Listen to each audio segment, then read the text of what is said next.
Italian word of the day for today, Friday, September 2023, is Giornale, which translates to English as newspaper.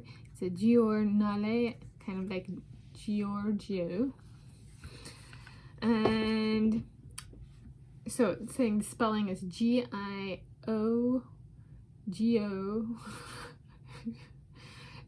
Rnale, Giornale. And a newspaper is it's a physical printing of news, be it real or fake. It's still a news article, so framed as real, sometimes framed as fake, and published in something like this. It's like a front page kind of thing. There are different newspapers with different formats. This is the Seattle Times. This is yesterday's paper, so this is for yesterday.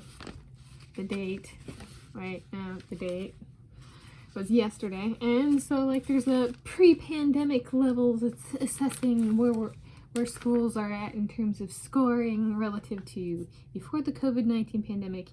And this Seattle Times staff reporter is saying that they think that schools and teachers are doing and students are worse than they were before the pandemic. So it's a very judgmental piece.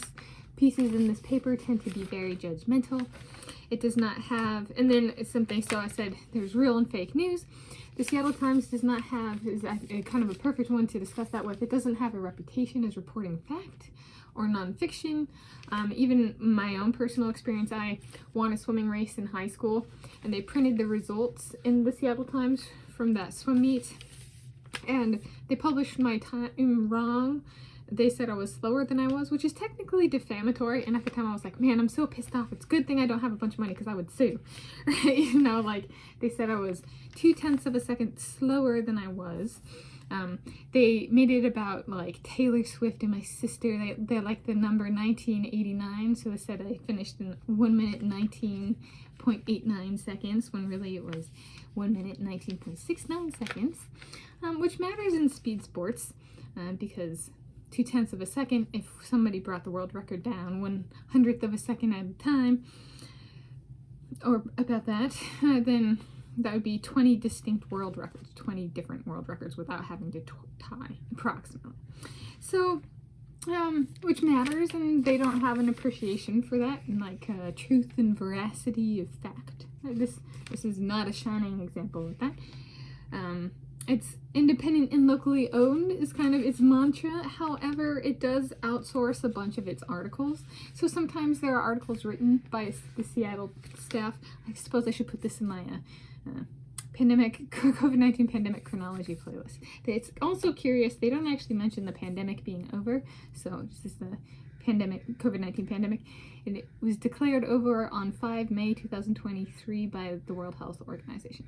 So they're a little either being dishonest by not bringing that up, or pushing a conspiracy, or the frame of the COVID-19 pandemic might come back kind of thing.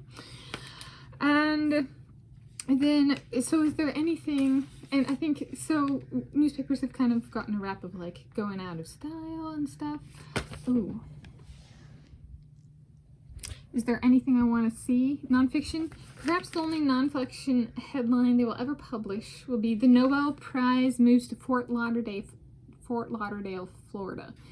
And they are thinking of doing that because they want to give Sabrina Gonzalez-Pasterski 10 to 25 consecutive Nobel Prizes for her work. And she's half Cuban, half Dutch.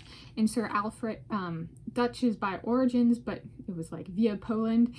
And then Sir Alfred Nobel was 100% pure Dutch, thus the Netherlands, by origins, however, by way of Sweden.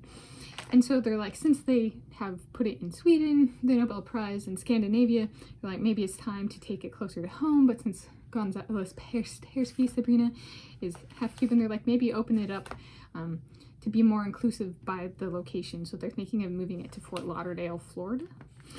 the Nobel Prize to be more inclusive, right? The United States has a bunch of different people. It'd be closer to her home. She'd be the only Nobel laureate to have those many Nobel Prizes, stuff like that, making sure to give her home. And that stems from they have covered everything is predictable between their economics, their chemistry, their physics and stuff, including global climate. And so they're moving into the building a home kind of phase as opposed to predictability with their stuff, which I will say, Nobel Prize, since you can predict everything, why did you predict me getting raped and do nothing about it?